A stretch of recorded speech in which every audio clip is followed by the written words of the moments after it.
সুপ্রিয় দর্শক, স্বাগত জানাচ্ছি আজকের সম্পাদকীয়তে। আমি জিন্নাতারা যশোয়া। সরকার উল্টো পথে হাঁটছে বলে অভিযোগ এনসিপির সদস্য সচিব আখতার হোসেনের। জামাত বলছে সরকার চরম ব্যর্থ, ফ্যাসিস্টের পথেই হাঁটছে। অন্যদিকে বিরোধী দল ফ্যাসিবাদের ভাষায় কথা বলছে বলে অভিযোগ করছে বিএনপি।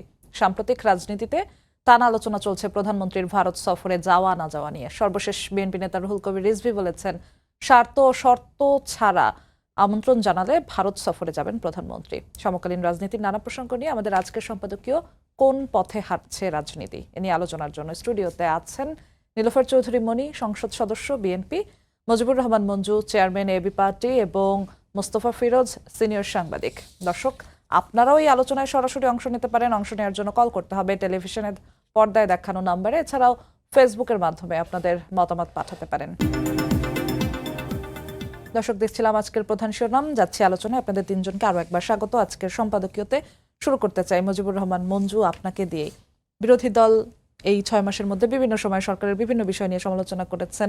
জামাতের তরফ থেকে বলা হয়েছে সরকার চরম ব্যর্থ, এমনকি এমন কথাও বলা হয়েছে ফ্যাসিজমের পথে হাঁটছে সরকার। মাত্র 6 মাসে সরকারকে চরম ব্যর্থ আসলে কোন কোন মানদণ্ডে বিরোধী দল বলছে? সরকারের সামনে কোন চ্যালেঞ্জগুলো দেখছে বিরোধী দল? ধন্যবাদ যশোর, আপনাকে, মনি আপা এবং ফিরোজ ভাই আছেন, এবং সবাইকে শুভেচ্ছা দর্শকদেরকেও। সরকারকে বিরোধী দল সমালোচনা করবে, এবং সেই সমালোচনা কখনো কঠোর ভাষায় হবে, কখনো যৌক্তিক তাদের বিভিন্ন সমস্যা, সংকট, ব্যর্থতা তুলে ধরবে, এটাই স্বাভাবিক। যে দৃষ্টিকোণ থেকে ব্যর্থ বলা হচ্ছে সেটা হচ্ছে যে, কারণ সরকার নিজে কিন্তু আমাদেরকে একটা স্বপ্ন দেখিয়েছিল যে আমরা এরকম অবস্থা থেকে রাষ্ট্রটাকে একটা আশার দিকে নিয়ে যাব, যেটাকে সহজ ভাষায় বলেছিল যে উই হ্যাভ এ প্ল্যান। হ্যাঁ, সবার আগে বাংলাদেশ, তারপরে আপনার একটা 31 দফা মানে প্রস্তাবনা ছিল সরকারের পক্ষ থেকে বা বিএনপির পক্ষ থেকে। আমরা যেটা দেখতে পাচ্ছি সেটা হলো যে মাঝখানে আওয়ামী লীগের পতনের পরে যে একটা অন্তর্বর্তীকালীন সরকার ছিল, সেই সরকারের সাথে যদি আমরা তুলনা করি তাহলে আমরা দেখব অনেক কিছুতে বর্তমান সরকারের কাছ থেকে আমরা আর একটু বেটার পারফরমেন্স আশা করেছিলাম। যেমন আপনি জানেন যে অন্তর্বর্তীকালীন সরকারের শেষের দিকে আপনার আইনশৃঙ্খলা পরিস্থিতি নিয়ে কিন্তু খুব বেশি আলোচনা উঠেছিল, এবং বলা হয়েছিল যে একটা নির্বাচিত সরকার আসলে পুলিশে স্বস্তি আসবে, জনগণের মাঝে একটা শৃঙ্খলা আসবে, আইন শৃঙ্খলা কিছুটা হলো উন্নতি হয়নি। সেটা উন্নতি হয়নি। সরকার যদিও বলছে উন্নতি হয়েছে, কিন্তু আপনি যদি রিপোর্টগুলো দেখেন, আপনি যদি পরিস্থিতিটা দেখেন, তাহলে উন্নতির মানে কোনো লক্ষণ নাই। কেন নাই? আপনি যদি দেখেন চুরি, ছিনতাই, রাস্তায় নিরাপত্তার ব্যাপার যদি দেখেন, তারপরে দেখেন শিক্ষা প্রতিষ্ঠানে এক ধরনের হাঙ্গামা, সন্ত্রাস বেড়েছে। তারপরে আপনার জনজীবনে যেটা যে চাঁদাবাজি বা মানুষের ব্যবসা বাণিজ্যের যে অস্থিরতা, সেটা জায়গাটা কিন্তু খুব বেশি স্বস্তি নাই। আপনি যদি সার্ভে করে দেখতে পারেন বিভিন্ন জায়গায় গিয়ে, দেখবেন যে চাঁদাবাজি এখনও আছে। দ্বিতীয় যেটা হচ্ছে উৎপাদন। সরকার ক্ষমতায় আসার পরে সরকারের বিগত সরকারের মানে অন্তর্বর্তীকালীন সরকারের যে সমালোচনাটা বিএনপি কঠোরভাবে করেছিল যে এলসি বন্ধ, উৎপাদন বন্ধ, তারপরে বিদেশি বিনিয়োগ আসছে না, ইত্যাদি নানা রকমের কথা বলেছিল। কিন্তু গত 6 মাসেও আমরা দেখেছি, বরং এই যে এখন রিসেন্টলি যেটা হয়েছে, তেল, গ্যাস বা বিদ্যুতের সংকটের কারণে প্রায় 750 কারখানা বন্ধ হয়ে গেছে, এবং প্রায় 1000-এর মতো বড় বৃহৎ মাঝারি ইন্ডাস্ট্রি যেগুলো চালু হওয়ার জন্য অপেক্ষায় আছে, গ্যাস সংযোগের জন্য বা বিদ্যুৎ সংযোগের জন্য, সেগুলো চালু করা যাচ্ছে না। সরকারের কিন্তু একটা কমিটমেন্ট ছিল যে তারা 1 কোটি লোকের কর্মসংস্থান করবে, এবং সময়টা তো কেবল 6 মাস পার হয়েছে। 6 মাস কিন্তু সরকারের 10 ভাগের 1 ভাগ সময় শেষ। কিন্তু 6 মাস শুনতে ছোট মনে হচ্ছে, কিন্তু আপনি যদি 5 বছরের সাথে কম্পেয়ার করেন তাহলে কিন্তু এটা 1/10 টাইম কিন্তু পাস হয়ে গেছে। কথা হচ্ছে 10 ভাগের 1 ভাগ সময়ের মধ্যেই সরকার সফল হয়ে যাবে, বিষয়টা তো তা না। কিন্তু সরকারের মানে সম্ভাবনা কি দেখা যাচ্ছে? আপনি দেখেন তেল, গ্যাস বা বিদ্যুৎ সংকটের ব্যাপারে সরকার কিন্তু সারেন্ডার করে বসেছে, এবং মানে খুব যে কোনো আশার বাণী তারা শোনাতে পারছে না। এখন প্রশ্ন এটা সত্য যে সরকারকে আমরা অত বেশি দায়ী করতে পারছি না এই কারণে, যেটা উত্তরাধিকার সূত্রে এই সংকটটা উনি পেয়েছেন। কিন্তু উনি যখন টেক ওভার করছেন, ওনার কাছে তো এটা ফার্স্ট প্রায়োরিটি হওয়া উচিত ছিল। ঠিক আছে, এখন আমরা দেখছি সরকার প্রতিদিন প্রায় 700-800 কোটি মানে টাকা ঋণ করছে ব্যাংক থেকে।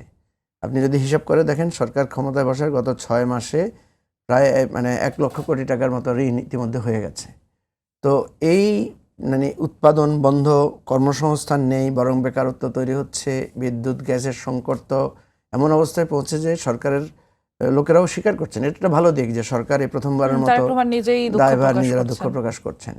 এখন কথা হচ্ছে যে বিরোধী দল এই জায়গাটা থেকে তার সমালোচনার পরিস্থিতিতে তো সে সরকারকে বলবে যে সরকারের কাছ থেকে এই আমরা তেমন জায়গাগুলো কোনো থেকে সফলতা বিরোধী দল পাইনি। মনে করছে সরকার হ্যাঁ, চরম আমরা ব্যর্থ যদি হয়েছে। সরকারের সাফল্যের দিক বলতে চাই সেটা কিছু দিক হয়তো আমরা বলতে পারবো, কারণ সরকার শেখ হাসিনার সাথে কম্পেয়ার করলে সরকারকে অনেক কিছুতে আপনি ভালো দিক বলতে পারেন। যেমন ধরেন যে গুম খুনের জায়গাটা থেকে আমরা বলতে পারি যে আমরা এখন মত প্রকাশের স্বাধীনতার জায়গায় আমরা অনেক কথা বলতে পারছি, সরকারকে সমালোচনা করতে পারছি। এর বাইরে ধরেন তারেক রহমানের জীবনযাত্রা, চলাফেরা, সংস্কৃতি, মানে ওনার যেই বিহেভিয়ারাল প্যাটার্নের জায়গা থেকে একটা ইতিবাচক দিক আছে, কিন্তু দুর্ভাগ্যজনক হচ্ছে সেটার ছাপটা বিএনপির সর্বস্তরে তৃণমূলে পৌঁছায়নি। যে মুজিবুর রহমান মঞ্জু, আপনার কাছে আসবো এই বিষয়ে। নীলুফার চৌধুরী মনি, মুজিবুর রহমান মঞ্জু যেমনটা বলছিলেন যে যেমন প্রত্যাশা এই সরকারের প্রতি ছিল অন্তর্বর্তীকালীন সরকারের সময় আইন শৃঙ্খলা পরিস্থিতি থেকে শুরু করে সবকিছুতে, তেমন আশানুরূপ প্রত্যাশা তারা দেখতে পাননি বলেই সরকারকে চরম ব্যর্থ বলছেন। মাত্র 6 মাসের মধ্যে এমন অভিযোগগুলো আসলে সরকারের সামনে কোন চ্যালেঞ্জের কারণে হচ্ছে? ধন্যবাদ আপনাকে, যারা শুনছেন, এবং আমার সহ আলোচক বৃন্দদের শুভেচ্ছা। দেখেন, সরকার তার আপনার মানে আলিবাবার কি চেরাগ নিয়ে আসে নাই দত্তের, যে ঘষা দিল আর হয়ে গেল। যখন সরকার দায়িত্ব নিয়েছিলেন, মঞ্জু ভাইরা অবশ্যই জানেন, প্রত্যেকেই জানেন, মোস্তফা ফিরোজরা জানেন দেশের কি অবস্থা ছিল, কতটুকু টাকা ছিল, এবং লাস্ট যে 18 মাস ইন্ট্রিম সরকার সে কতটুকু এখানে ডেভেলপ করে গিয়েছিল। যখন একটা দেশ চরমভাবে তলানিতে, সেই দেশে জেনে শুনে যখন দায়িত্ব ভার নেওয়া হয়, তখন কিন্তু এমনিতেই আপনাকে আপৎকালীন সময়টাই আপৎকালীন ছিল। সেই আপৎকালীন সময়ের 6 মাস আপনি কিভাবে বলবেন যে সরকার সম্পূর্ণভাবে এখানে একদম টাক টাক টিক টিক করে একদম সবগুলোতে এগিয়ে যাবে? তো এগিয়ে যাওয়ার জন্য যা কিছু দরকার, সরকার দায়িত্ব নেওয়ার পরেই প্রথমে কি হলো, আন্তর্জাতিক যুদ্ধ হলো। এই যে তেল গ্যাসের যে সমস্যাটা, এটার সাথে কি মিনিমাম সরকারের কোনো দায়টা ওইভাবে আছে? সরকার চেষ্টা করছে, 6 মাসের সরকার যতটুকু পারছে চেষ্টা করছে। সরকার চাইলে কুইক রেন্টাল নিয়ে আসতে পারে, তাতে কি হবে? মঞ্জু ভাইরাই আরো অনেক কিছু বলবে, সরকার টাকা নষ্ট করছে এইভাবে এইভাবে, এটা করছে ওটা করছে ওটা করছে। আপনার গ্যাস সারা বিশ্বে তেলের জন্য গ্যাসের সমস্যা, গ্যাসের জন্য গ্যাসের সমস্যা। আপনার একে বিগত সরকাররা কোনো গ্যাসের নতুন কোনো কূপ খনন করে নাই। দ্বিতীয়ত যা আছে সেটা একটা পুড়ে গেছে ইতিমধ্যে। তৃতীয়ত আন্তর্জাতিকভাবে কাতারে যে সমস্ত বিশ্বে সাপ্লাই দেয়, 17 থেকে 20% গ্যাস সাপ্লাই দেয়, সেটা পুড়ে গেছে আরও 2-3 সপ্তাহ আগে যুদ্ধের কারণে। তো এই যে বৈষয়িক সমস্যাগুলোর কারণে সরকার সাফার করছে, সরকার চেষ্টা করছে। এর আগে তেলের যে ক্রাইসিসটা ছিল, তখনও সরকার থেকে বলা হয়েছিল যে তেল আছে মোটামুটি চলবে, আপনারা যদি ধৈর্য ধরেন। জনগণ ধৈর্য ধরে নাই, কে বা কারা তাদেরকে উস্কানি দিয়েছিল। যখন আপনার সরকারি দল বিরোধী দল কমিটি হলো, আপনি খেয়াল করেন 5 জন করে কমিটি হলো, পরের দিনই কিন্তু রহস্যজনকভাবে সমস্ত লাইনগুলা কিন্তু মিলিয়ে গেল। তো এই যে সরকারের, তারপরে আপনার সরকারের যেটা আসলো, সরকার কোনো কিছু জানে না বুঝে না, সরকার হামের দায়িত্বটা নিতে হলো। হামের, আমি সরকারের পজিটিভ কথাগুলো না বলে আমি নেগেটিভের আলোচনা করছি, এটা একমাত্র বিএনপি পারে। হামের এই জায়গায় সরকারের কি এখানে করা ছিল? অন্তর্বর্তীকালীন সরকারের উপরে বেশি গিয়েছে। অন্তর্বর্তীকালীন, তার আগের সরকারও ফ্যাসিস্টের সময় শেষ দিকে করোনার পরে তেমন হামের টিকা কেনা হয় নাই, যে কারণে আপনার ইউনিসেফ সে জানতো যে এরকম একটা ক্রাইসিসে পড়বে বাংলাদেশ, সে কিন্তু মজুতি রেখেছিল, চাহিদা মাত্র তারা দিয়েছিল, কিন্তু টিকাটা দেওয়ার সাথে সাথে তো কাজ হয় না। আপনার এই দুইটা জায়গা ছাড়া সরকারকে 15% শিশু কিন্তু যারা টিকার বাইরে, মানে টিকা দেওয়ার বয়সই হয় না, মারা গেছে, যে তাদের মানে সেটা তো একটা থাকতেই পারে, সেটা তো একটা, এটা একটা ছোঁয়াচে রোগও বটে, এটা একটা ইসের রোগও বটে, সেখানে আসতে পারে। সেটার জন্য তো এখনো ওইভাবে থিসিস করা হয় নাই যে এটা জানতে হবে যে এইটার কারণে কি কারণে এটা হয়েছে গেল। তারপরে যেটা সরকার, যেটা আপনার এই 6 মাসে যা যা করেছিল, নির্বাচনী ইশতেহারে যা ঘোষণা করেছিল, তার প্রায় সবগুলোই শুরু করেছে। আপনার কৃষকের ঋণ মওকুফ করেছে, কৃষকের কার্ড করেছে, নারীদেরকে সম্মানের সাথে ফ্যামিলি কার্ড বিতরণ করেছে, আপনার যেখানে বন্ধ কারখানাগুলো, যেখানে অনেক বছর যাবত পড়ে আছে বন্ধ, তাদেরকে চালু করার জন্য সরকার ব্যবস্থা করেছে। বাজেটে আপনার শিক্ষায় দ্বিগুণেরও বেশি শিক্ষায় আপনার বাজেট বরাদ্দ করেছে, স্বাস্থ্যে প্রায় দ্বিগুণ বাজেট বরাদ্দ করেছে। এই যে এই জায়গাগুলা আপনার নিত্য প্রয়োজনীয় দ্রব্যের মধ্যে আপনার 7টা নিত্য প্রয়োজনীয় দ্রব্যের কর একদম মওকুফ করেছে। অনেক অনেক জায়গায় করের হার কমানো হয়েছে। যুবকদের জন্য আর 2টা পয়েন্ট ধরেছিলেন মুজিবুর রহমান মঞ্জু। আইন শৃঙ্খলার যেমনটা প্রত্যাশা করা হচ্ছিল তেমন উন্নতি হয়নি তিনি বলেছেন, এবং চাঁদাবাজির কথাটাও তিনি টেনেছেন। শোনেন, আমি এখানে আসার আগে কয়েকজন এমপির সাথে বসেছিলাম সংসদে। আজকে একজন এমপি বললেন, ওখানে খুলনা ডিভিশনের একজন এমপি, উনি বললেন যে উনার এলাকায় একজন বিরোধী দলের কোনো একজন গিয়ে আগের দিন রাতে বলে যে আমাকে এত টাকা চাঁদা দিতে হবে। পরের দিন সকালে সেই দলেরই কয়েকজন যান, যাই বলেন যে আপনার কাছে বোধহয় চাঁদা চেয়েছিল। বলছে হ্যাঁ, আপনি কিভাবে জানেন? আমরা শুনতে পারলাম। আপনি এই ফোন নাম্বারগুলো রাখেন, কেউ যদি চাঁদা চায় আমাদের জানাবেন। আমি তার মানে এই বলছি না যে বিএনপির সবাই ফেরেস্তা। বিএনপির মানুষ, তাদের ভুল আছে, শুদ্ধ আছে, ভালো আছে, মন্দ আছে। আমি ভালোর মন্দের পরিমাণ 2-1টা হলে সেটা নিয়ে যেভাবে সয়লাভ হয়ে যায়, ওইভাবে যতটা বলে ততটা না, যতটা গর্জে ততটা বসে না। সেই জায়গা থেকে আমি বলছি যে এটাও এক ধরনের ষড়যন্ত্র। আরেকটা, তার মানে আমি এটাও বলছি না যে একদমই কিছু হয় নাই। যেটুকু হলে ওই সমস্যাটা হয় না, হয়তো সেটুকু হয়েছে, কিন্তু যেটুকু হলে অনেক সমস্যা হয় এর চেয়েও বেশি আপনার বলা হয়েছে। আরেকটা জিনিস আপনি বলেছেন, সেটা হচ্ছে সন্ত্রাস, মব। এটা অনেক দিনের লালিত জিনিস। আপনার ফ্যাসিস্ট সরকারের পরবর্তীতে এই মবটা নতুনভাবে আবার এসেছে আপনার কি বলে ইন্ট্রিম সরকারের সময়। সেটা চাইলে একদিনে মব করে ফেলবে এই পুলিশকে দিয়েই, আগে সেই পুলিশকে দিয়েই, যে পুলিশ এখনো ট্রমার মধ্যেই অনেকটা আছে, তাদেরকে দিয়ে আপনার মব 100% ঠিকঠাক হবে এটা আমি মনে করতে পারি না। তবে সরকার বলছে আর্লিয়েস্ট পসিবল সরকার চেষ্টা করছে এবং করবে। জি, আপনাকে ধন্যবাদ মোস্তফা ফিরোজ, অনেকক্ষণ আপনাকে অপেক্ষা করিয়েছি। সরকার বলছেন যে তারা তাদের প্রতিশ্রুতি পূরণ করে এগিয়ে যাচ্ছে। বিরোধী দল বলছে সরকার চরম ব্যর্থ হয়েছে, ফ্যাসিস্টের পথে হাঁটছে। আবার বিরোধী দলের ভাষাকে ফ্যাসিবাদী ভাষার সঙ্গে তুলনা করছে সরকার। আপনার কাছে জানতে চাই, আপনার পর্যবেক্ষণে কি বলে, কোন পথে এগোচ্ছে রাজনীতি? না, সব পক্ষেরই যুক্তি আছে এবং মানে তার যৌক্তিকতা আছে। বিরোধী দল যা বলছে সেটাও যেমন মিথ্যা না, সরকার যেটা বলছে সেটাও মানে অসত্য না। এখানে একটা মিক্সড একটা অবস্থা চলছে। এখন ট্রেনটা কি? ট্রেনটা একতরফা যদি প্রধানমন্ত্রীর দিকে তাকাই তাহলে মনে হয় ট্রেনটা খুব ভালো চলছে, মানে খুব স্পিডে যাচ্ছে, এটা সুপারসনিক স্পিডে। কিন্তু বাকি দিকে যখন তাকাই তখন এটা আবার একদম লোকাল ট্রেনের গতিতে যাচ্ছে। এখানে আমার মনে হয় যে সমন্বয়ের অভাব আছে।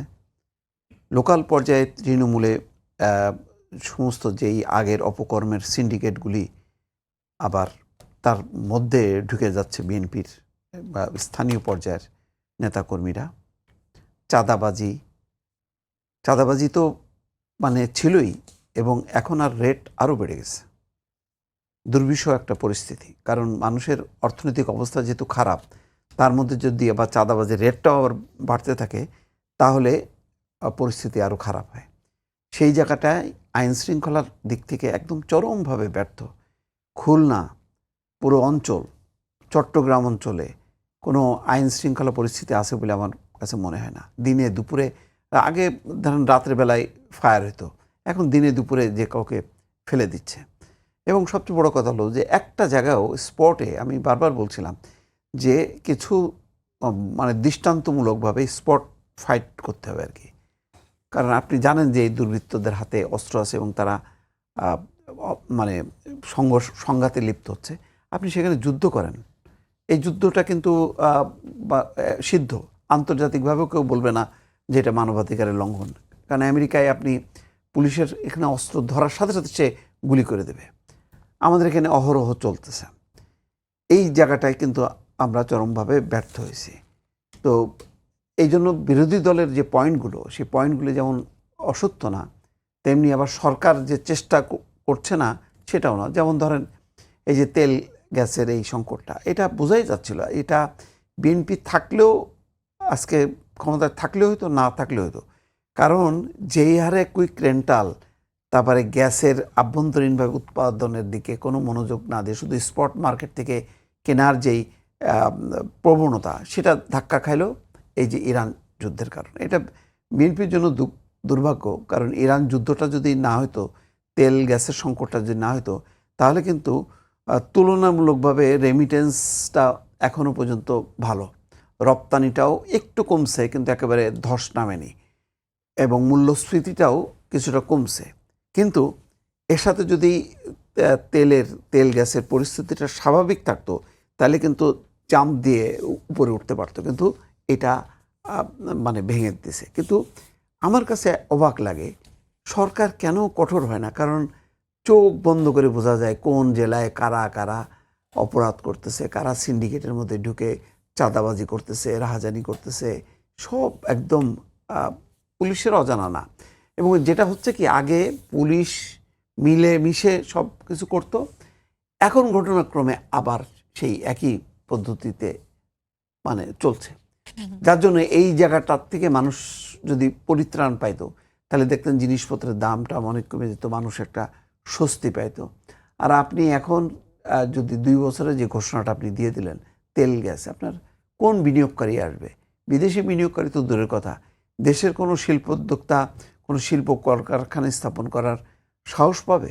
কারণ সে জানে যে এক্সিস্টিং কারখানা যেখানে বন্ধ হয়ে যাচ্ছে, তা আমি কালকে একটা কারখানার পরিকল্পনা করলে সেই কারখানা যদি না চলে, এটা আপনার দেশের যেহেতু 1000 কারখানা চালু করা যাচ্ছে না, বিদেশিরা নতুন করে আসবে কিভাবে? তাহলে আসবে 2 কিভাবে? বছরের যে সময়টার কথা সরকার বলছে সেটাও যথেষ্ট বা এটা যৌক্তিক না, খুবই এমনটা মনে এটা করছেন? ডিজাস্টার হয়েছে। আপনি এই 2 বছর মানে কি, আপনি টানা এরকম যদি 2 মাস 3 মাসই হয়, তাতেই তো আপনার ধসে যাবে।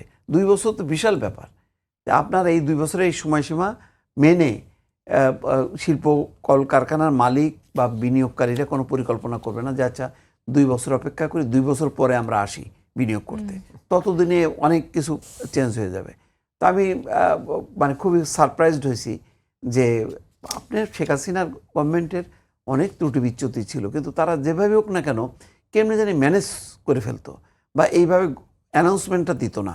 কারণ আপনি এমন কোনো অ্যানাউন্সমেন্ট আপনি দিলে যদি মানুষ আতঙ্কিত, এটা তো আতঙ্ক। কারণ আমার কোনো ধরেন শিল্প কলকারখানা নেই, কিন্তু আমি যখন শুনলাম যে 2 বছর এরকম তেল গ্যাসের সংকট, এটা মেনে নিতে হবে, তখন তো আমি আতঙ্কিত হয়ে যাচ্ছি। তা আমি আর কি বলবো। তো এখন এই বেকারত্ব, এই যে 900 কারখানা, এক নরসিংদীতে আপনার 300 বন্ধ হয়ে গেছে, এখন এরা কি করবে? আপনার আইন শৃঙ্খলা কীভাবে ঠেকাবেন? একটার সাথে তো একটা সম্পর্কযুক্ত। যখনই আপনি কল কারখানার এই দিকে শ্রমিক বেকার হতে থাকবে, তখন আইন শৃঙ্খলার উপর চাপ পড়বে। পুলিশ কয়টা গুলি করে করে মারবে আর নিয়ন্ত্রণে আনবে? পারবে না। তো একটা কঠিন চ্যালেঞ্জের মধ্যে সরকার কিন্তু পড়ে গেছে। এটাকে কিভাবে মিনিমাইজ করতে হবে, এটা সবকিছু কিন্তু আবার আমাদের উপর একদম অভ্যন্তরীণ সংকট আছে, দেশের বাইরের সংকট আছে। সেই বিষয় নিয়ে আপনার কাছে আবার মুজিবুর রহমান মঞ্জু, আপনার কাছে একটু ফিরতে চাই। বিএনপি বলছে বিরোধী দলগুলো যে ভাষায় কথা বলছে সেগুলো ফ্যাসিবাদের ভাষা হয়ে যাচ্ছে। আপনি কিছুক্ষণ আগে বলছিলেন যে বিরোধী দল সমালোচনা করবে, এটা খুব স্বাভাবিক। কিছু কিছু ক্ষেত্রে এই বিষয়গুলো, সমালোচনাগুলো যখন এই চরম ব্যর্থতার মতো কথাগুলো আসে, তখন কি রাজনীতিতে আপনাদের ভাষাগুলো একটু সরকারকে চাপিয়ে ফেলা বা দেশকে অস্থিতিশীল করার মতো বিষয়গুলো হয়ে যায় কিনা বিএনপির কথা অনুযায়ী? আচ্ছা, আমি আপনাকে একটা সমালোচনা পড়ে শোনাই, কেমন? একজন ব্যক্তি বলছেন, 4-5 মাসের মন্ত্রিত্বের অভিজ্ঞতায় আমি দেখছি রাষ্ট্র প্রশাসনে কিছুই বদলায়নি। ঘুষখোররা আগের মতোই ঘুষ খাওয়ার ফন্দি ফিকির করছে এবং ভালো কাজে বাধা দিচ্ছে।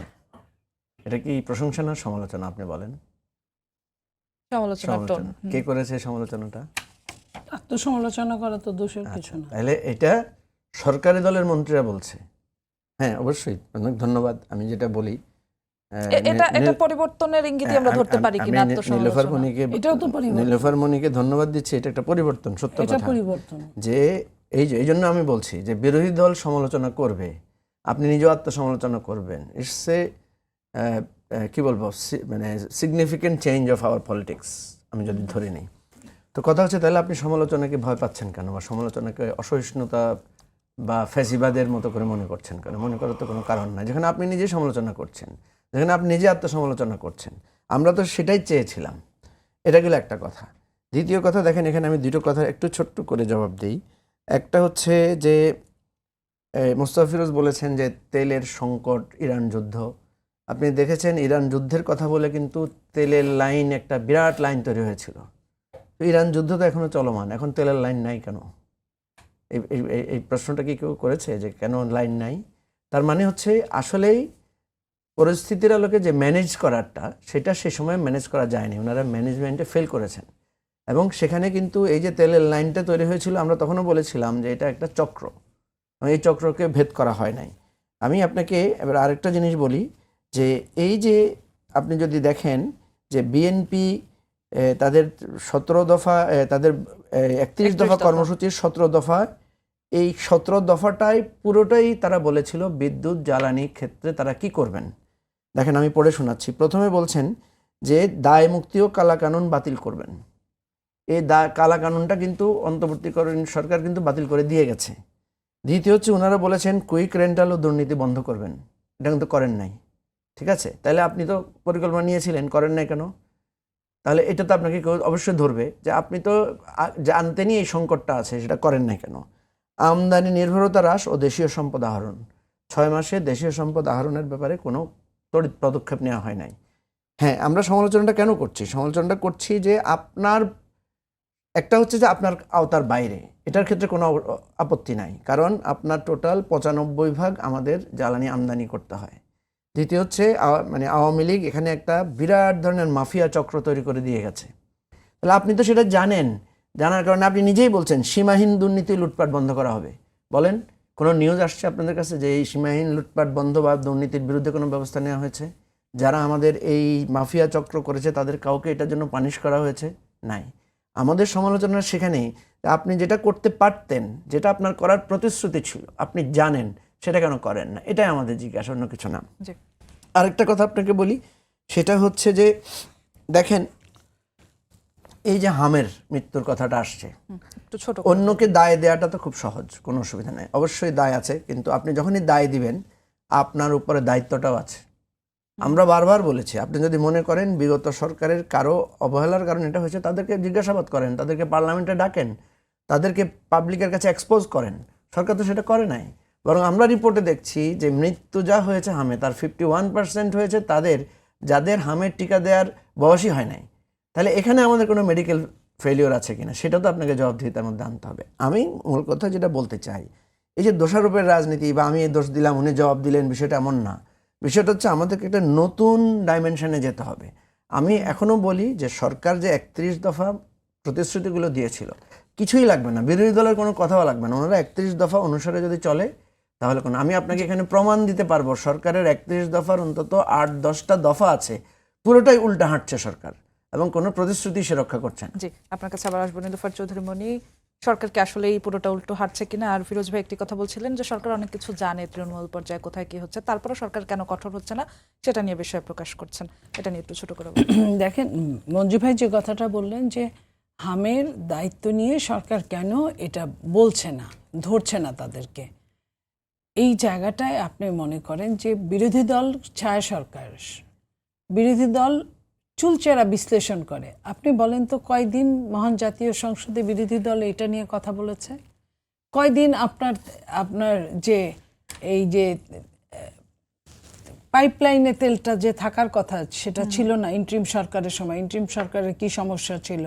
ইন্ট্রিম সরকার তো ফেরেস্তা না, হতে পারে আমরাই নিয়োগ দিয়েছি, কিন্তু তার ভুলগুলো তো আমাদের তুলে ধরতে হবে, বলতে হবে। একমাত্র এই বিরোধী দল, একমাত্র আপনার গণরায় ছাড়া, জুলাই সনদ ছাড়া ওই সংসদ আর কি বলেছে, কোনটা বলেছে? এবং যদি কোনোটা বলে থাকে সেটা কিন্তু সরকার সেটা শুনেছে। তারা তো এইসব নিয়ে কোনো প্রশ্নই করে না। মাঝখানে সরকার বিব্রত হবেন এরকম কোনো প্রশ্নই আসে না, অথচ বিরোধী দলের কাজই হচ্ছে এটা। এই অনুসন্ধান করে বের করা হচ্ছে বিরোধী দলের কাজ। সরকারের কাজ হচ্ছে জিনিসটা সমাধান করা, জিনিসটা কোনো সমস্যা থাকলে সেটার এগিয়ে গিয়ে সেটা ঘটনাটা জেনে এটা তরিত একটা বিহিত করা, কিন্তু বিরোধী দল কি কতটুকু করেছে? আজকে মঞ্জু ভাই এখানে সুন্দর করে রবীন্দ্রসঙ্গীতের ভাষায় এই কথাগুলো বলছেন, কিন্তু এই কথাগুলো কি মহান জাতীয় সংসদে ওঠার কথা ছিল না? আমরা থাকলে তো চুলচেরা হিসাব করতাম। তো সেই জায়গায় মানে বিরোধী দল যেটাকে আপনার বিরোধিতা করার কথা সেটা করছে না, যেটার করার কথা না সেটা করছে। মোস্তফা ফিরোজ ভাই বলছে সরকার জানে কিভাবে করতে হয়। সরকারের হাতে টাইমটা কতটুকু ছিল? এই যে এত বড় বড় সমস্যা, আপনার বাড়িতে আগুন লেগেছে, আপনার বাচ্চা না খেয়ে আছে, আপনার বাচ্চা না খাবেন নাকি আগুনটা নিভাবেন, কোনটা আপনার কাছে বেশি জরুরি? আপনার বাচ্চা 1 দিন 1.5 দিন না খেয়ে থাকলে হয়তো মারা যাবে না, কিন্তু ওই আগুনটার জন্য কিন্তু সমস্ত গ্রাম পাড়া মহল্লা ছড়ে যেতে পারে।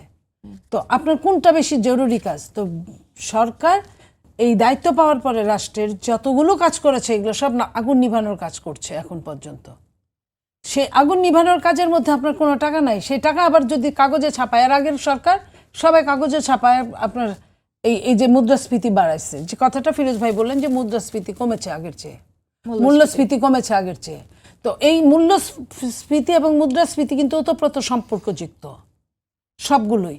তো সরকার তো এই কাজগুলো করছে না। সরকার আরো বেশি রেন্টাল পাওয়ার নিয়ে আসলে সমস্যা হয়তো হবে না, কিন্তু আপনার যদি চিরস্থায়ী একটা বন্দোবস্ত করার জন্য যদি চিন্তা করা হয়, সেটার জন্য তো একটু সময় দিতেই হবে সরকারকে। আর কিছু কিছু জিনিস আছে সেটার উপর তো আমাদের হাত নাই। যুদ্ধের উপর তো শুধু আমরা একাই সাফার করছি তা না, সমস্ত বিশ্ব সাফার করছে কোনো না কোনো ভাবে। তাহলে এটা নতুন সরকার দেখে এতগুলো কথা হচ্ছে, এবং এই সরকারকে ঘরের ভেতর থেকে, ঘরের বাইরে থেকে, ঘরের ভেতর মানে আমি দেশটাকে বুঝিয়েছি, এই যে ষড়যন্ত্র, সরকার উৎখাতের ষড়যন্ত্র, সরকার দায়িত্বই নিতে পারলো না। আপনি উৎখাত করতে চাচ্ছেন, আপনি উৎখাত করলে কি হবে? আপনার গণতন্ত্র টিকবে? আপনার গণতন্ত্র তো 15.5 বছর হয়ে যাবে, তার আগে আরো 2 বছর হয়ে যাবে, তারপর আরো 1.5 বছর হয়ে যাবে। তো এরকম যদি একটা দেশের উপর যদি 20-25 বছর যদি সরকারের অবস্থা এরকম থাকে, সে দেশের গণতন্ত্রের গটাই তো ভুলে যাবে। তো আপনার গণতন্ত্র মজবুত করার জন্য আপনাকে কি করতে হবে? আপনাকে একসাথে কাঁধে কাঁধ মিলিয়ে কাজ করতে হবে। গঠনমূলক যে সরকার প্রধান বক্তব্য দিতে সংসদে উঠে দাঁড়িয়ে বলে যে আপনাদেরকে আমি 20 কোটি করে টাকা দিলাম, সরকারেরই টাকা, কিন্তু সরকার না দিলে কিছু করার না ওই টাইমটা। তো এবং বিরোধী দলের প্রধানের কথা বলে আপনার যে সমস্যাগুলো সব আমি নিলাম, তারপরে একটা সরকারকে আপনি কিভাবে আপনি দায়ী করেন? আপনি কোথায় আপনি সহযোগিতার হাত বাড়িয়ে দিবেন তা না করে আপনি ওইখানে কিন্তু কোনো প্রতিবাদ করতে পারেন না, কারণ কোনো অবস্থাই নেই প্রতিবাদ করার। সেই প্রতিবাদটার ভাষা হয়ে যায় এইখানে, তাও কি আপনার যখন প্যারাসিটামল লাগবে তখন আপনার কুইনাইন খাওয়ায় দেয়। কুইনাইনের সময় তারা কি করবে আমি জানি না।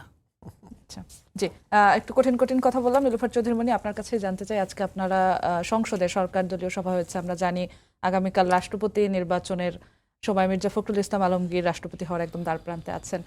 সেখানে উনি খুব আবেগতাড়িত হয়েছিলেন, বারবার কান্নায় ভেঙে পড়েছিলেন, এমন কিছু খবর আমরা দেখতে পাচ্ছি। আপনি তো নিশ্চয়ই সেখানে ছিলেন, সেখানে কি হয়েছে একটু জানতে চাচ্ছি। দেখেন, সেইখানে আসলে তেমন কিছু হয়নি। আসলে ভোটটা তো 35 বছর পরে একটা ভোট হচ্ছে, ভোটটা কিভাবে কেমন করে ভোটটা দিতে হবে, অনেকেই নতুন এমপি বা পুরানো এমপি হলো 35 বছরের অনেকেই না। তো সেইটাই আপনার নির্বাচন কমিশনের কাছ থেকে জেনে তাদেরকে ব্রিফ করানো, আর কিছু না।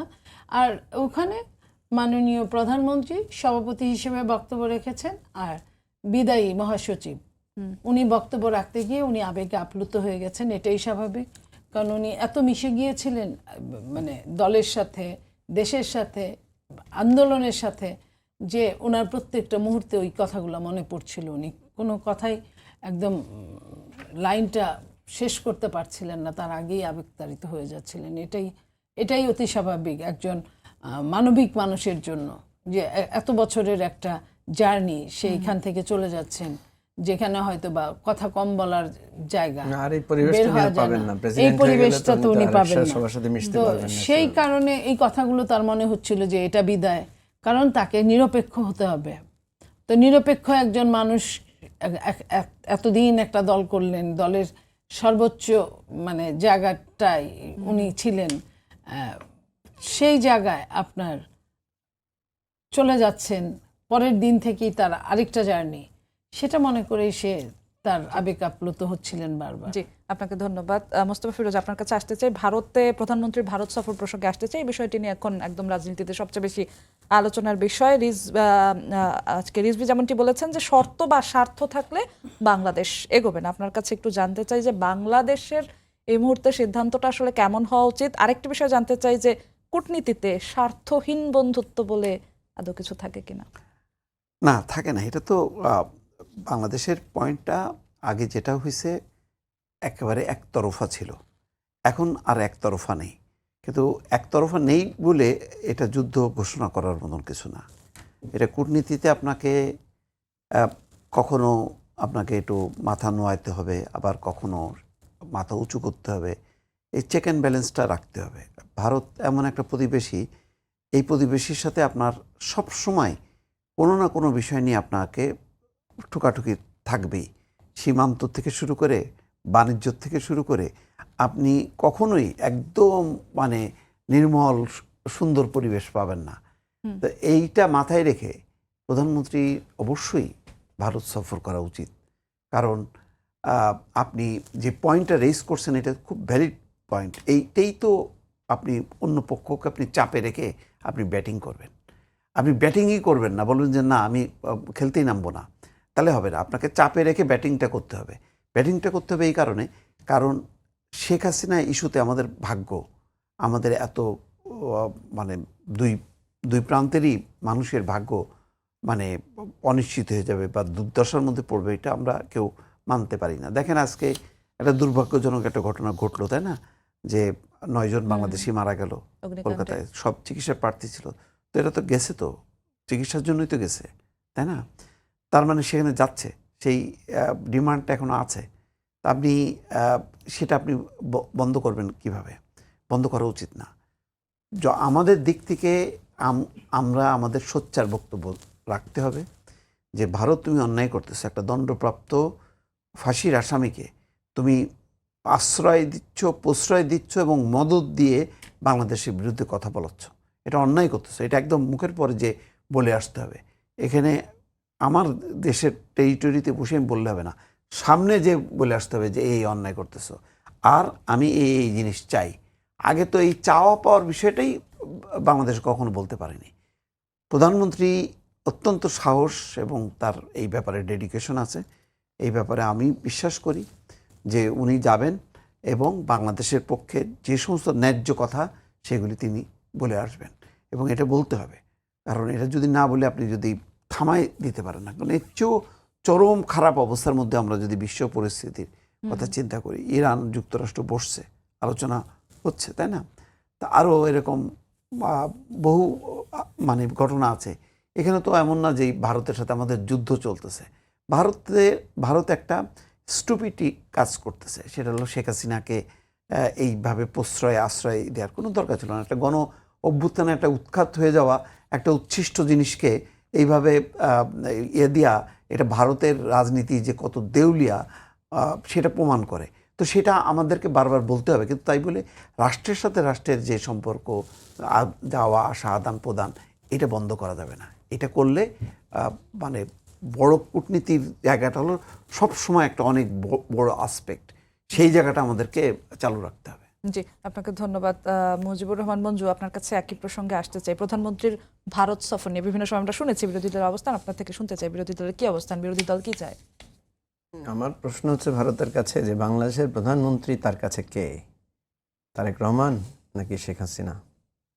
যদি শেখ হাসিনাকে সে যে স্ট্যাটাসে রেখেছে, কারণ আমরা কিন্তু এখনও জানি না শেখ হাসিনা কি স্ট্যাটাসে সেখানে আছেন। এবং আমরা আওয়ামী লীগের সম্ভবত জনাব নানক সাহেবের একটা স্টেটমেন্ট বা একটা ইন্টারভিউ দেখলাম, উনি সেখানে বলছেন যে সেখানে প্রধানমন্ত্রীর মানে দিয়ে প্রোটোকল দিয়ে ওনাকে রাখা হয়েছে, সিরিয়াস সিকিউরিটি, ওনার সব কিছু সেখানে ব্যবস্থা করা হয়েছে। এবং আমরা বিভিন্ন সময় শুনছি সেখানে আওয়ামী লীগের নেতারা গিয়ে বেশ ভালো খাওয়া দাওয়া হচ্ছে, আপ্যায়ন হচ্ছে, মিটিং হচ্ছে।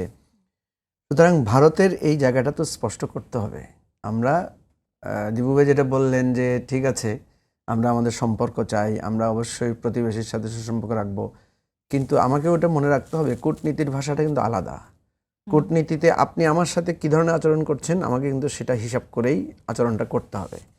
দেখেন আমরা যখন ক্রিকেট খেলি, ফুটবল খেলি, দুই দলের মধ্যে এমন খেলা হয় যে একটা দল হচ্ছে র্যাঙ্কিংয়ে নাম্বার 1, আরেকটা হতে পারে র্যাঙ্কিংয়ে হয়তো একদম 84 নাম্বার র্যাঙ্কিং, কিন্তু সে যখন মাঠে নামে দুই দলেরই পতাকা কিন্তু সমান থাকে, দুই দলের প্লেয়ার সংখ্যা সমান থাকে, দুই দলের জন্য আইন কানুন নিয়ম মর্যাদা সম্মান সমান থাকে, রাইট? সেখানে কে কোন মানে ভালো দল বা খারাপ দল হিসেবে বিবেচনা করার সুযোগ নেই, কে কত বড় দেশ ছোট দেশ সেটা হিসাব করার সুযোগ নাই। ভারত আমাদের সাথে যে আচরণটা করছে, আমি যদি ধরেন মানে যুক্তির খাতিরে বলি, ধরেন ইন্ডিয়ান কোনো একটা খুব দাগি সন্ত্রাসী আসামি বাংলাদেশে আসলো, আমি তাকে একদম রাষ্ট্রীয় যমুনা বা আমাদের ক্যান্টনমেন্টের ভিতরে নিয়ে তাকে রাখলাম, ভারত বিষয়টাকে কীভাবে দেখতো? আপনাকে মনে রাখতে হবে শেখ হাসিনা আপনার জানের জান হইতে পারে, সেটা আলাদা ইস্যু, কিন্তু আপনাকে মনে রাখতে হবে যে বাংলাদেশের সাথে যখন আপনি কথা বলতে আসবেন, শেখ হাসিনা বাংলাদেশের কাছে কি? শেখ হাসিনা বাংলাদেশে 17 বছর আমাদেরকে জুলুম শোষণ করে তিনি আমাদের এখানে গণতন্ত্র হত্যা করেছেন। ওনার বাবা যে মুক্তিযুদ্ধ স্বাধীনতার মানে সপক্ষের জন্য লড়াই করেছেন, উনি বাংলাদেশের স্বাধীনতা সার্বভৌমত্বকে বিনষ্ট করে দিয়ে গেছেন। আমাদের ভোটাধিকার, আমাদের লুটপাট তন্ত্র কায়েম করে আমাদের অর্থনীতিকে, এই যে আজকে বিএনপি কেন একটা গণতান্ত্রিক দল, আমরাই তো একসাথে সংগ্রাম করেছি, আমরা কেন বিএনপিকে সমালোচনা করছি? এই যে তেল গ্যাস সংকট, এই যে বিদ্যুতের এই যে মহা চুরির জায়গায় যে বাংলাদেশকে রেখে গেছে, সেখান থেকে তো আমরা উদ্ধার হতে পারছি না। সুতরাং এই জায়গাগুলো তো খুবই যৌক্তিক ইস্যু। তারেক রহমান কোনো কথা ছাড়াই ইন্ডিয়া চলে যাবেন, এটা তো মনে রাখতে হবে। তারেক রহমানের জবাবদিহিতা তো আবার বাংলাদেশের মানুষের কাছেও আছে, তাই না? আমি তো মনে করি বাংলাদেশের প্রতিবেশী দেশ হিসেবে যেমনটা ফিরোজ ভাই বলছিলেন যে চোখে চোখ রেখে বলার জন্য হলেও যাওয়া উচিত, হ্যাঁ, তেমনটা সেটা তো মনে আমরা করেন বলছি। আমরা তো আপনি দেখেন, আমরা আমাদের পক্ষ থেকে প্রথমেই বলা হয়েছে যে শেখ হাসিনাকে আপনি ফেরত দেন, লিখিত আবেদন করা হয়েছে। কোনো আবেদনের জবাব কি আমরা জানি? কি দিয়েছেন জবাব? ওনারা দেন নাই।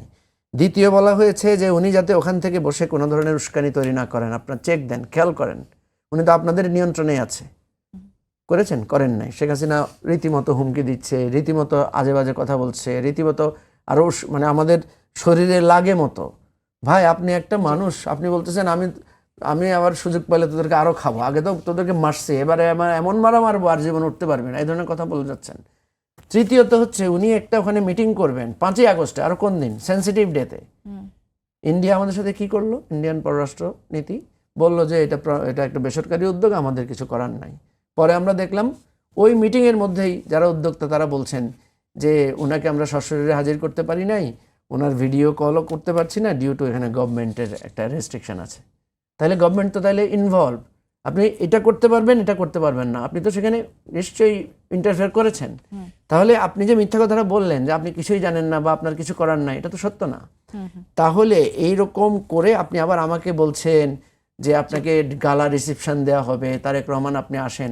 আপনি জানেন তারেক রহমান সেখানে যাওয়ার পরে যদি এমন কিছু কথা ওখানে উঠে বা আমাদের প্রধানমন্ত্রীকে এমন একটা পরিস্থিতির সম্মুখীন হতে হয়, তাহলে ওনার কিন্তু এই রাষ্ট্রের নাগরিকদের ওনার কাছে কিন্তু বিরাট মানে উনি যখন ভারতে যাবেন তখন ওনার কাছে কিন্তু 1400 শহীদ পরিবার, হাজার হাজার আহত পঙ্গুদের একটা আবেগের জায়গা আছে।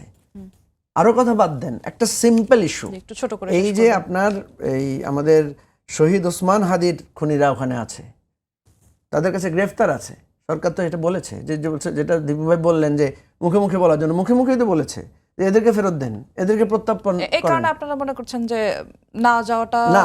শ্রেয় নাকি আমরা মনে করি অবশ্যই যাওয়া দরকার, কিন্তু যাওয়ার বিষয়ে সুস্পষ্টতাটা পরিষ্কার, যেটা রুহুল কবির রিজভী স্পষ্ট করে বলেছেন যে শর্ত বা এটা সেটা দিয়ে বা শেখ হাসিনা ডায়লগের ইস্যু তো এখানে হতে পারে না। শেখ হাসিনা কি ভারতের নাগরিক যে ভারতের সাথে আমাদের তাদের সাথে এটা নিয়ে নেগোশিয়েট করতে হবে? আর ভারত এত লোকরে পোষিং করতে সমবেত করতেছে, আওয়ামী লীগের লোকগুলোকে পোষিং করে দেয় না কেন? জি ধন্যবাদ আপনাকে নীলুফার চৌধুরী মনি। আপনার কাছে আসতে চাই, রুহুল কবির রিজভী যেমনটি বলেছেন স্বার্থ ও শর্ত ছাড়া আমন্ত্রণ জানালে বাংলাদেশ স্বাগত জানাবে। ভারতকে এমন কোনো শর্ত দিয়েছে কিনা আপনার জানা আছে কিনা, এবং ভারত সফর নিয়ে সরকারের অবস্থানটা আসলে কি একটু ছোট করে বলবেন? দেখেন, স্বার্থ এবং শর্ত না থাকলে তো রুহুল কবির রিজভী বিএনপির মুখপাত্র, তাহলে তো বলতেন না। আর যদি ওটা ডিটেলস বলারই হতো তাহলে উনি তখনই বলে দিতেন। তো যেটা উনি জানেন ওটা হয়তো আমি জানি না, তবে উনি যেটা বলেছেন এটা অবশ্যই সঠিক কথা বলেছেন যে কোনো একটা রাষ্ট্রের ওখানে যাবে, যদি আপনার এখানে রাষ্ট্রের সাথে আলোচনা বিভিন্ন সৌজন্যমূলক যদি হয়, সেখানে তো শর্ত এটা থাকার কথা না, নর্মালি দাওয়াত দেওয়ার কথা।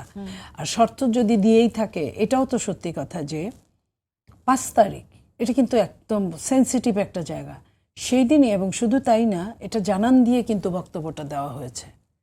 আপনার শেখ হাসিনার তরফ থেকে জানান দেওয়া হয়েছিল যে 5 তারিখে সন্ধ্যা 6টা বা 7টা, তাই না, এই টাইমে উনি বক্তব্য রাখবেন। এটা নিয়ে কিন্তু কথা বলা হয়েছিল যে উনি যেন বক্তব্যটা এই টাইমে না রাখতে পারেন, অন্তত ওই দিনটা। তো এর আগেও অনেক কথা আসছে, সেটা অন্য হিসাব, কিন্তু জানান দিয়ে বলা। এবং আরেকটা জিনিস হলো যে যেইখানে সরকার টু সরকার তার আসামিকে চাচ্ছে, সেখানে তারা আসামি দিতে রাজি হচ্ছে না, অথচ আসামি বলছে দিন তারিখ দিয়ে যে উনি ডিসেম্বরে ঢুকবেন। এটা কেমন একটা ডাবল স্ট্যান্ডার্ড কথা হয়ে যায় না? তো এই কথাগুলোর তো আসলে একটা সলিউশন আসা দরকার। যদি তারা শর্তই দেয়, শর্ত ছাড়া যদি হতো, লাইক আমি যদি চীন এবং ইন্ডিয়ার কথাই বলি, যে তাদের সাথে যুদ্ধ আপনার অরুণাচল নিয়ে লাদাখ সমানে দখল করছে, সেটা কিন্তু ইন্ডিয়ারা ওইখানে পারছে না, ভারত। সেইখানে আবার যখন তাদের অন্য স্বার্থ নিয়ে, যখন দক্ষিণ এশিয়ার স্বার্থ নিয়ে কথা হয়, তখন আবার একসাথে তারা কাজ করছে। রাশিয়ার সাথে যখন স্বার্থ নিয়ে কথা হয়, তখন আবার দুই দেশ একসাথে হচ্ছে, সেটা হলো অন্য হিসাব। ওই হিসাবে যদি বাংলাদেশকে ধরতো, তাহলে অন্তত পক্ষে এই জিনিসগুলোর একটা সুরাহা হতো। আমরা চাই যে এটা যত তাড়াতাড়ি সুরাহা হবে, ওনাদের জন্যও ভালো, কারণ ওনাদেরও সম্মান বাড়ছে না এটা আন্তর্জাতিকভাবে, আমাদেরও ভালো লাগছে না, কারণ আমরা এরকম চাই না যে প্রতিবেশীর সাথে চরমতর এই টাইপের কোনো কিছু লাগুক। তারা ইন্টারিম সরকারের সঙ্গে যেটা করেছে সেটা সব সরকারের সাথে করবে, এটা তো ঠিক না। জি, আপনাকে ধন্যবাদ। মোস্তফা ফিরোজ, আপনাকে দিয়ে শেষ করতে চাই। কিছুক্ষণ আগে আপনি বলছিলেন অভ্যন্তরীণ চ্যালেঞ্জ যেমন আছে, দেশের বাইরের চ্যালেঞ্জও আছে সরকারের সামনে। এই যে ভারতের যে বিষয়টি চলে আসলো, ভারত সফরের বিষয়, এই যে নানান চ্যালেঞ্জের মধ্যে সরকার পড়ছে, অভ্যন্তরীণ বিষয়গুলো নিয়ে আমরা কথা বলছি, দেশের বাইরের পররাষ্ট্রের ক্ষেত্রে সরকার আসলে কি কি চ্যালেঞ্জের মধ্যে দিয়ে যাচ্ছে? চ্যালেঞ্জ তো আরও আরেকটা চ্যালেঞ্জ হলো, মিয়ানমারের আরেকটা চ্যালেঞ্জ ছুড়ে দিল। হঠাৎ করে তারা বলল যে রোহিঙ্গা বাঙালি, 3 লাখ ছাড়া বাকিরা হচ্ছে বাঙালি। এটা কিন্তু সরকারকে আর একটা বেকায়দায় ফেলে দিল। এবং এইটা প্রথমে আনোয়ার ইব্রাহিম বলল 3 লাখ নেবে। তো এই 3 লাখটা যে মানে ভাবলাম যে 3 লাখ, তারপরে 3 লাখ, এইভাবে পর্যায়ক্রমে, কিন্তু ওরা নির্দিষ্ট করতেছে ওই 3 লাখ হচ্ছে রোহিঙ্গা আর বাকিরা হচ্ছে সব বাঙালি। এটাও সরকারের উপর একটা বড় চাপ তৈরি হলো। তারপরে দেখেন এই মুহূর্তে বাংলাদেশের যেই ভারতকে কেন্দ্র করে যে পরিস্থিতি, সেইটা যদি সমাধানটা না হয়, পশ্চিমে সমস্যাটা, তারপরে স্থল বাণিজ্যটা বন্ধ হয়ে আছে, এটাও কিন্তু অর্থনৈতিকভাবে আরও মানে বাংলাদেশকে পিছিয়ে দেবে। তাহলে এই একটা চাপ, এই মিয়ানমারের চাপ। অন্যদিকে আপনার বাণিজ্য চুক্তির আমরা এখনও জানি না আমরা কি মুক্তভাবে চীনের সঙ্গে সব বাণিজ্য করতে পারবো কিনা, আমরা মুক্তভাবে সব জায়গা থেকে তেল কিনতে পারবো কিনা এই ক্রাইসিসে, আমরা কিছুই জানি না। তো এই জায়গাগুলো যদি সলভ না হয়, তাহলে তো সরকার আরও বেকায়দায় পড়বে। কারণ সে অর্থনৈতিক সংকটটা সমাধানের জন্য সে ডেসপারেটলি যেখান থেকে কম দামে সে তেল পাবে, গ্যাস পাবে, সেই জায়গা থেকে সে কিনবে। কিন্তু সেই জায়গাটা যদি বন্ধ হয়ে যায়, না পারে, ভেতরে আভ্যন্তরীণ বিষয়টা তো আমরা জানি না, তাহলে আরও কিন্তু সংকটের মধ্যে পড়বে। তো এই সংকটটা মাথায় নিয়ে আপনি কিভাবে মানে চলবেন কিভাবে?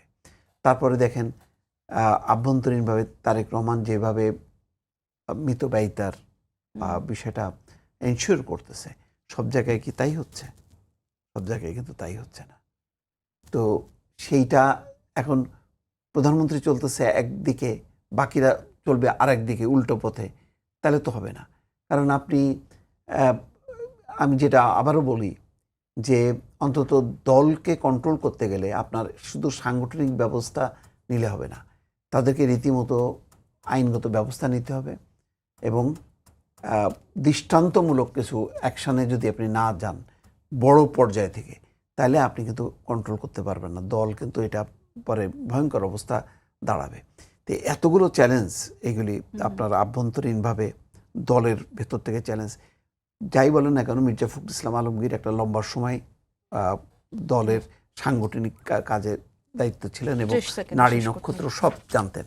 এখন এই পুরো সাংগঠনিক দায়িত্বটা কিন্তু চলে গেল প্রধানমন্ত্রীর হাতে, আবার তার রাষ্ট্রীয় গুরু দায়িত্ব, সবগুলো মিলায় তার টিম মেম্বার যদি দক্ষ এবং যোগ্য না হয় তাহলে সেক্ষেত্রে কিন্তু চ্যালেঞ্জ বিপদ হবে। আরো বাড়তে পারে। জি, আপনাদের তিনজনকে অসংখ্য ধন্যবাদ আমাদের সঙ্গে আজকে যুক্ত হওয়ার জন্য। দর্শক, এই ছিল আজকের সম্পাদকীয়তে। আগামীকাল আবারও দেখা হবে একই সময়। শুভরাত্রি।